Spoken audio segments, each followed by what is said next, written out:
When my wife and I moved into the neighborhood, we thought we had finally found the perfect place to raise our newborn son. The house sat at the end of a cul-de-sac, framed by tall oak trees that swayed gently in the evening breeze. On paper, everything looked idyllic: well-manicured lawns, a playground just around the corner, and neighbors who waved when you drove by. For two new parents, exhausted from sleepless nights and diaper changes, it felt like a much-needed sanctuary. But behind the picket fences and trimmed hedges, there was something else, something darker, something people didn't warn you about in real estate brochures. That something had a name. Her name was Karen. Karen wasn't just any neighbor, she was the self-proclaimed queen of the homeowners association. The HOA had rules, plenty of them, and Karen loved to enforce them with the same zeal a drill instructor uses on raw recruits. From the moment we signed the papers on our new home, she was there, hovering, watching, scrutinizing every move as though we were trespassers in her kingdom. I remember the first time my wife met her. It was only a week after we'd moved in. My wife had taken our son, barely 2 weeks old at the time, out for a short walk in his stroller. The sun was out, and she just wanted a breath of fresh air, maybe even a chance to introduce herself to some neighbors. She got more than she bargained for. Karen descended on her like a hawk spotting prey. "Excuse me," Karen said sharply, blocking the sidewalk in front of my wife. "Are you aware of the HOA's stroller regulations?" My wife blinked in disbelief. "Stroller regulations?" "Yes," Karen continued, folding her arms with the smug satisfaction of someone who thinks they're always right. "Strollers must not obstruct sidewalks, and children must be properly supervised by a resident who is in compliance with our dress code." My wife looked down at herself, yoga pants, an oversized hoodie and sneakers. She was a new mom, running on 3 hours of sleep, doing her best just to function. But in Karen's eyes, that made her some kind of criminal. That day, my wife politely smiled, murmured something about being new to the area, and walked on. But Karen wasn't done with us. Not by a long shot. Over the following weeks, Karen's behavior escalated. She'd leave notes taped to our door about violations that made no sense. The recycling bin being a shade too close to the curb. Our grass, half an inch taller than regulation height. Even the color of the curtains in our bedroom windows somehow offended her. Each complaint was more ridiculous than the last, but it wasn't just about the rules. It was about control. Karen liked to remind everyone that she ran the HOA board. Her word was law, and anyone who dared to question her authority quickly found themselves drowning in fines, threats of legal action, or worse, public humiliation at the monthly HOA meetings. At first, I told my wife not to worry. I was used to adversity, after all. My time in the Navy SEALs had taught me patience, discipline, and resilience. A petty neighborhood tyrant didn't scare me. But I underestimated how far Karen would go. The breaking point came one afternoon when my wife was alone at home with the baby. I had gone out to run errands, and she stepped outside to sit on the porch swing with our son, rocking him gently to sleep. The world was quiet for a moment, birds chirping, the smell of freshly cut grass in the air, until Karen's voice shattered the calm. "Well, well, well," she sneered, marching up our driveway like she owned it. "Looks like we've got a problem here." My wife straightened up, holding our son closer. "Hello, Karen. Is there an issue?" "Don't play innocent with me," Karen snapped. Her eyes flicked to the baby in my wife's arms. "That child doesn't belong out here. It's against HOA policy for infants to be outdoors without approval. And frankly, I don't think you're fit to take care of him." The words hit my wife like a punch to the gut. She had weathered sleepless nights, countless feedings, and the overwhelming responsibility of motherhood, but nothing prepared her for another human being questioning her ability to care for her own child. Karen took another step closer, her tone dripping with arrogance. "Why don't you hand him over to me for now? I'll keep him safe until the HOA can conduct a proper evaluation." My wife's jaw dropped. "Excuse me." "You heard me," Karen said coldly. "Hand him over." For a moment, the world seemed to freeze. My wife's heart raced, her mind torn between fear and fury. Who was this woman to demand such a thing? What gave her the right to think she could take someone's baby, just because she wore the title of HOA president like a crown? But Karen wasn't bluffing. She leaned in closer, lowering her voice into a venomous whisper. "If you don't comply, I'll make sure you and your husband regret ever moving here. I'll have you fined into oblivion. I'll get the authorities involved. Trust me, I always win." What Karen didn't realize was that her little empire of rules and fines meant nothing to me. She had no idea who she was dealing with. I wasn't just some random homeowner she could bully. I wasn't just a husband or a new dad trying to keep the peace. I was a Navy SEAL. And no one, absolutely no one, threatens my family. Karen's demand hung in the air like a thundercloud ready to burst. My wife sat frozen, clutching our son against her chest, her arms trembling not from weakness, but from the primal fear of a mother cornered. "Are you insane?" she whispered, her voice tight with disbelief. Karen's eyes narrowed. "Watch your tone. You're new here, so I'll explain this slowly for you. The HOA governs this neighborhood. Every child, every yard, every car parked on the street, it all falls under my jurisdiction. If I say something isn't up to standard, it isn't. If I say your child isn't being properly cared for, then he isn't. And if I say I'll take him until things are straightened out, then you'd better believe I can."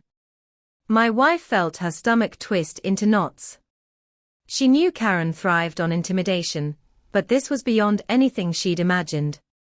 Notes about trash cans and lawn length were one thing. Demanding custody of her newborn was another. "You don't have that kind of power," my wife said, her voice trembling but steady enough to hold its ground. Karen smirked. "Sweetheart, you'd be surprised what kind of power I have." Her words slithered through the air, heavy with arrogance. She took another step closer to the porch swing, reaching out a hand toward my son. The audacity of it, the sheer gall, was enough to make my wife's protective instincts kick into overdrive. "Don't you touch him," my wife snapped, louder this time. Her sudden burst of defiance startled even Karen, who recoiled for a second before masking it with another smug grin. "Defiance doesn't suit you," Karen hissed. "You're just making this harder on yourself. I warned you. If you refuse to comply, I'll call Child Protective Services right now and report you for neglect. I've got the board members on my side. I'll bury you in complaints, fines, and investigations until you're begging me to take him off your hands." My wife's heart pounded so hard she could hear it in her ears. Her hands tightened around our baby, who began to stir, his small cries piercing the tension in the air. Every maternal instinct inside her screamed to protect him, but she was cornered, alone and afraid. And that's when my truck pulled into the driveway. I'd returned earlier than expected from my errands. The moment I stepped out of the truck, I knew something was wrong. My wife's posture was stiff, her expression strained, and Karen was standing far too close for comfort. "What's going on here?" I asked, my voice calm but carrying the weight of command. Karen turned, her face twisting into the false sweetness of someone caught red-handed. "Oh, hello there. You must be the husband. I was just discussing some HOA concerns with your wife." "Concerns?" I echoed, my eyes narrowing. "Yes," she said quickly, trying to regain control of the situation. It's about the child. There are issues. I was advising your wife to hand him over temporarily so we can ensure his safety. The words left her lips, and my blood turned to fire. I felt my jaw clench as I processed what she'd just admitted. You were telling my wife to give you our son? I asked, my tone dangerously low. Karen lifted her chin defiantly, mistaking my controlled anger for hesitation. Yes. As president of the HOA, I have both the authority and responsibility to step in when a resident is failing to meet standards. Your wife was uncooperative, but that can be remedied. Now, if you'll just hand the baby over, I'll make sure everything is handled appropriately. My wife's eyes darted to mine, wide and desperate, silently pleading for me to understand the nightmare she'd been trapped in. I didn't need her to say a word. One look was all it took. I stepped closer, my shadow falling over Karen. Let me make something perfectly clear, I said slowly, each word measured like a blade being sharpened. You don't have authority over my family. You don't have authority over my child. And if you ever threaten my wife or son again, you'll regret it. Karen scoffed, though her confidence wavered at the steel in my tone. Is that supposed to scare me? You think you can intimidate me in my own neighborhood? I run this HOA. People listen to me. They follow me. You're just another homeowner under my rules. I leaned in slightly, close enough for her to see the conviction in my eyes. Lady, I've faced men twice your size in situations that would freeze the blood in your veins. I've fought to protect innocent lives in places you can't even pronounce. I don't care how many rules you think you've written on a piece of paper. Out here, right now, my only rule is this: no one touches my family. Ever. Karen faltered for the first time. Her smug expression cracked, and for just a flicker of a moment, I saw fear behind her eyes. But she was too proud, too stubborn, to back down. You can't talk to me like that, she snapped. I'll have you written up. Fined. I'll make sure this neighborhood turns against you. Do you know how much influence I have? Do you realize? I realize you've made a very big mistake.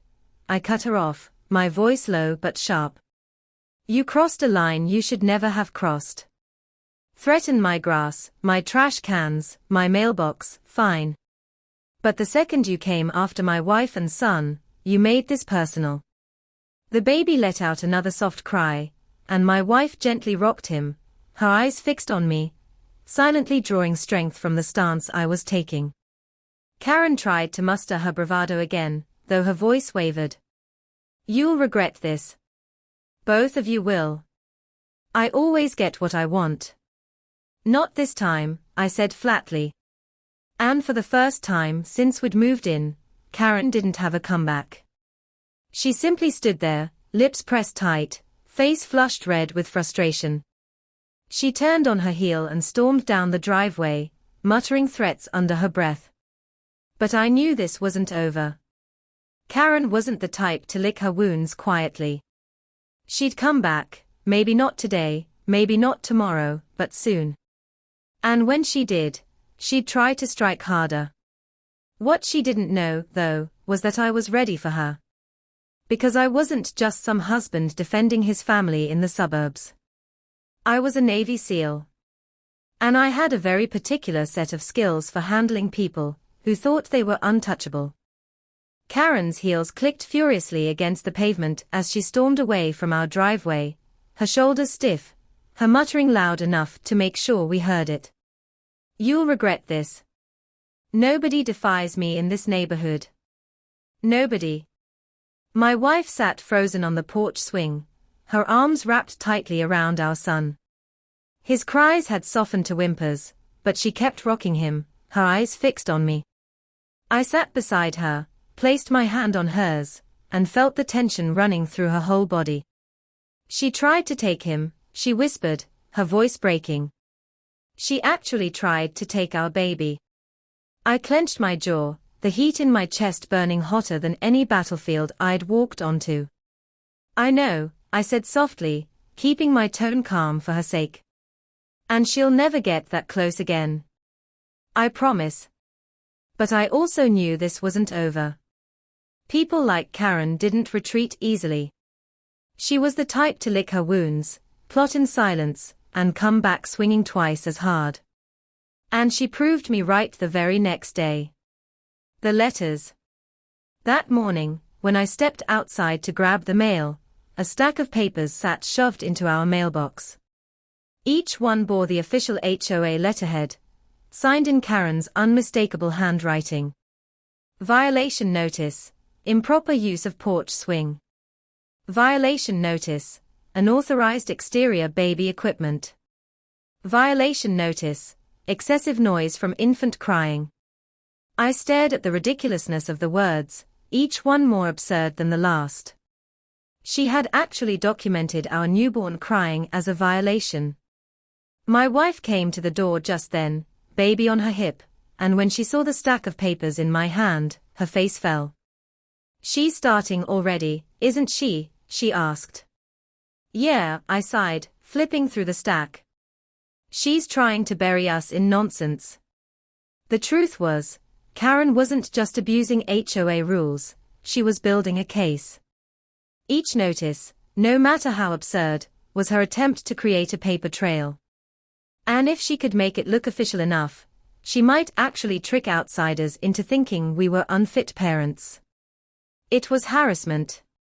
And it was only the beginning. The meeting. That evening, word spread that Karen had called an emergency HOA board meeting. I wasn't surprised. If she couldn't bully us face to face, she'd rally her little court of followers and try to shame us publicly. My wife was nervous when I told her I'd be attending. "What if she twists everything?" she asked. I smiled faintly. "Then I'll untwist it." When I walked into the HOA's meeting room, really just a rec center hall with folding chairs, Karen was already holding court at the front. A small group of neighbors sat scattered in the room, some looking bored, others curious. "There he is," Karen announced dramatically as I entered. "The man who thinks he's above the rules." All eyes turned to me. I walked calmly to the back of the room, stood tall, and folded my arms across my chest. Karen wasted no time. "This family has repeatedly violated HOA policies. They leave baby equipment outside, they allow noise disruptions at all hours, and worst of all, they've shown blatant disrespect toward this board's authority. I think we need to take serious action." A few neighbors shifted uncomfortably, but no one spoke up. I let her rant for several minutes, listing every fabricated infraction she could conjure. Then, when she paused for breath, I finally stepped forward. "Are you finished?" I asked evenly. Her lips curled. "Oh, believe me, I'm just getting started." I scanned the room, meeting the eyes of the neighbors. "I want everyone here to understand something. My wife and I moved into this community to raise our child in peace. We pay our dues. We follow the law. But what Karen here is doing has nothing to do with community standards. It's harassment. It's personal." Karen scoffed. "Harassment? That's a strong word." "No," I said firmly. "It's the right word. You came to my house. You threatened my wife. You demanded she hand over our child. That isn't HOA business. That's crossing the line into something dangerous." A murmur ran through the room. Neighbors exchanged startled glances. Karen's face flushed red. "That's a lie," she snapped. "I would never." "You would," I interrupted, my voice cutting sharp. "And you did. But you made a mistake. Because you assumed we were weak. You assumed we'd be too afraid to push back. What you didn't know, Karen. I let the silence hang for a beat, the weight of my words drawing every eye in the room. Is that I'm not just another quiet homeowner. I'm a Navy SEAL. Gasps echoed across the room. Karen blinked, her mouth falling open as if I'd slapped her across the face. I've stood face to face with people who truly wanted to harm others, I continued. I've operated in places where one wrong step could mean death. And I can tell you right now, the only thing more dangerous than an enemy with a weapon is a neighbor with unchecked power. You don't scare me, Karen. And you never will. For the first time since I'd known her, Karen was speechless. Her smugness evaporated under the weight of a truth she hadn't expected. Cracks in the throne. The meeting ended with no resolution. Karen tried to recover, threatening fines and waving papers, but her grip on the room had cracked. Neighbors left murmuring, some giving me nods of respect on the way out. At home, my wife hugged me tightly. You told them, she said, her voice soft with relief. They needed to hear it, I replied. Karen needed to know she picked the wrong family to mess with. But deep down, I knew the battle wasn't over. People like Karen didn't just back down after one defeat. She'd retreat, regroup, and come at us again with a new angle. And she did. The very next morning, 2 county inspectors showed up at our door with complaints of child neglect filed anonymously. Karen had taken her war to the next level. My wife's face went pale, panic flashing in her eyes as the inspectors asked to see the baby's living conditions. I calmly let them in, showing them the nursery, the carefully sanitized bottles, the stack of diapers neatly arranged. The inspectors left after 20 minutes, clearly seeing the truth. Our child was healthy, loved, and safe. But the damage was done. Karen had escalated from harassment to legal threats. And now, it was my turn to escalate too. Because if she wanted a war, she was about to learn what real war looked like. The inspector's visit should have ended everything. Any rational person, after realizing their accusations were baseless, would have stopped. But Karen wasn't rational. Her hunger for power was like a sickness, and losing face in front of the neighborhood had only made her more desperate. Within a week, the harassment doubled. New violation notices appeared on our door almost daily. We were fined for excessive baby blankets drying on the porch, for inappropriate car parking angles, and even for displaying unauthorized lawn decor, which was nothing more than the small wooden rocking horse my wife's father had built for his grandson. Karen's vendetta was no longer just petty, it was obsessive. My wife began to dread stepping outside. She jumped at every knock on the door, worried it was another inspector or worse, someone sent by Karen. Nights grew restless, not because of our newborn's cries, but because of the tension that gripped our home. I couldn't let it continue. The plan. One thing I'd learned in the SEALs, you don't fight fire with fire. You fight it with precision. With strategy. With an understanding of your enemy's weaknesses. Karen's weakness was her ego. She needed control, needed recognition, needed to be feared. And I knew if I could expose her hunger for power to the very people she ruled over, her empire would collapse. So, I started gathering evidence. I installed a discreet security system with cameras covering our porch, driveway, and yard. Every note she left, every confrontation she initiated, every time she trespassed on our property, it was all recorded. I also spoke quietly with other neighbors, listening to their stories. Turns out, we weren't her first targets. Several families had quietly moved out of the neighborhood after being bullied into submission. Piece by piece, I built a case. Not with fists or threats, but with undeniable proof. The breaking point. The final straw came one afternoon when Karen showed up with 2 HOA board members in tow. She strutted onto our lawn, pointing toward the porch swing where my wife sat holding our baby. "There it is," she declared. "The so-called violation. That swing is unauthorized. And the infant is clearly at risk from her negligence." One of the board members shifted uneasily. "Karen, it's just a porch swing. Lots of families have them." "Not like this one," Karen snapped. "And you all saw how she defied me before. This woman has no respect for authority. If we don't act now, this community will fall into chaos." That was it. That was the moment I'd been waiting for. I stepped out from inside the house, holding a small folder.